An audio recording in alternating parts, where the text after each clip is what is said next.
Jalan lintas Sumatera yang menghubungkan Jambi Padang Sumatera Barat, Sumbar putus total tepatnya dekat Simpang Ratu Balkis Desa Sirih Sekapur, Kecamatan Jujuhan, Kabupaten Bungo Jambi dekat pada Minggu tanggal 2 Maret tahun 2025, siang.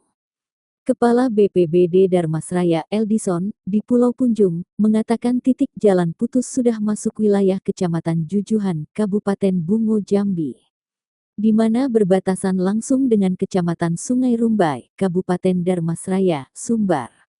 Titik jalan putus berada kurang lebih 2 km dari pusat Kecamatan Sungai Rumbai, katanya.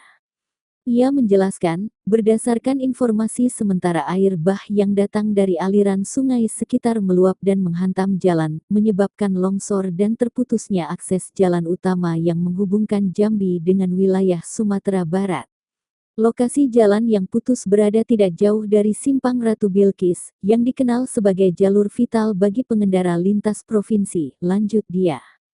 Ia menyatakan akibat kejadian tersebut antrean panjang kendaraan mengular dari arah Padang menuju Jambi, begitupun sebaliknya.